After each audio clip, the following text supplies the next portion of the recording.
It kind of depends on where we are in January. Yeah, Frank's right.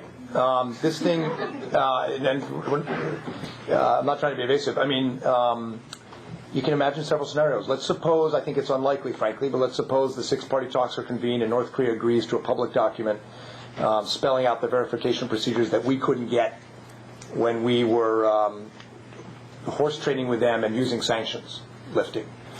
We gave that up. We lifted the sanctions. So how we're now going to get the concrete verification measures in the six-party process, I don't know. But let's assume the unlikely outcome that happens. That would change things quite dramatically. It would give a more there would be more logic to continuing on the path we're currently on. I would argue there'd be more credibility in the process. I think that's unlikely, for the reason I said. We've already lifted the sanctions.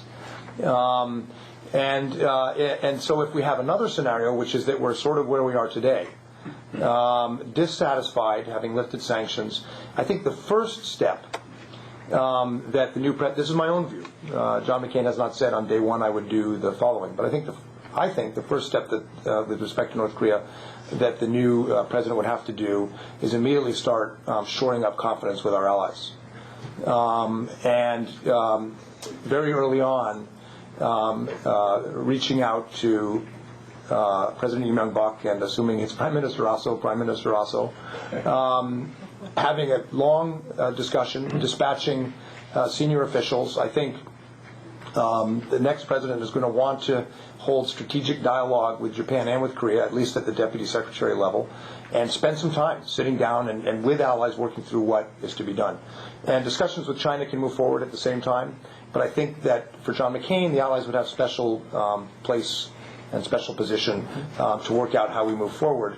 And I think there would be a return to some of the first principles, which is what are we trying to achieve, what have we actually achieved, in our negotiating record to date, what has worked, what hasn't, and how are we going to get the big gaps we now have in terms of Syria, in terms of real verification, in terms of HEU, and start building that up. I would not advocate halting the six-party process completely, but I think that there's going to have to be some top-down strategic rethinking, beginning with our allies, obviously talking to China, but as I said, the allies would have particular place, in part because they have been more shaken than anyone else by some of the recent developments.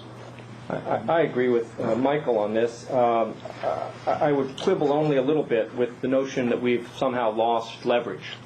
I will remind people that when the president removed North Korea from the terrorism list, it had zero impact on frozen North Korean financial assets, zero impact on North Korea's access to international lending, zero impact on North Korea's economic circumstances.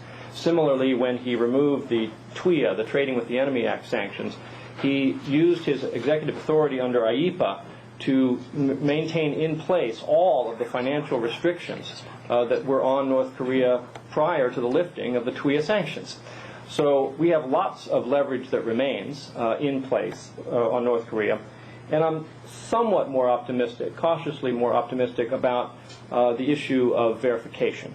North Korea has given the U.S. government a document on verification which, if fully implemented, as we understand it, will allow us to move forward to verify North Korea's plutonium declaration. Now, it's a big if.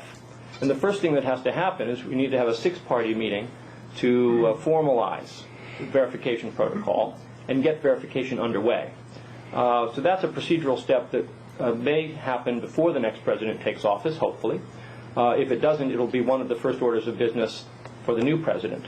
But I totally agree with Michael that any new president, Obama or McCain, will spend their first days in office and weeks in office on the North Korean issue getting straight with allies about how to proceed, to include not only how to manage the six-party process, but also more broadly America's engagement in the Asia-Pacific region, issues relating to China, issues relating to the uncertainties surrounding North Korea's leadership situation, and how the allies and other nations in the region can best promote stability.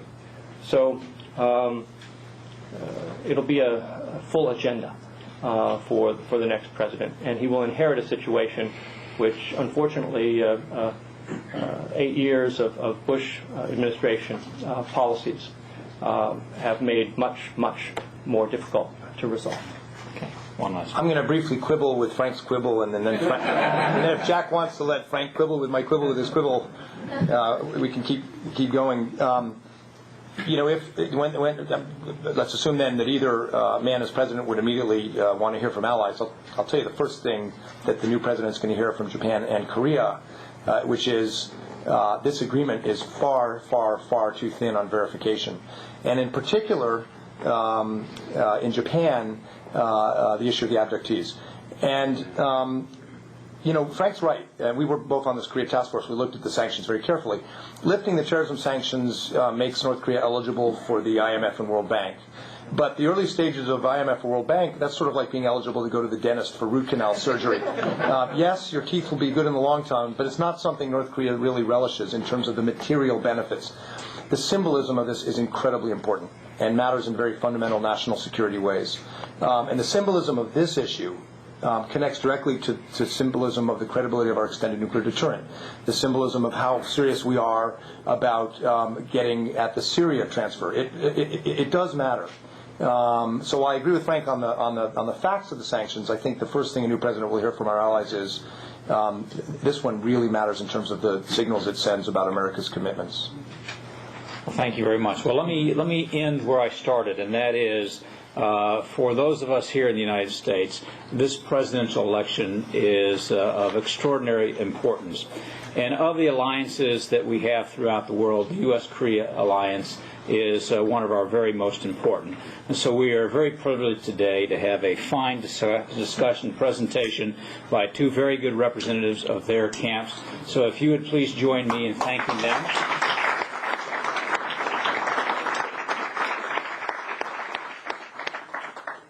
Thank you for your participation. Thanks very much. Thank you. Thank you, Mike. Thank you, Jack. Thank you. Hi. See you.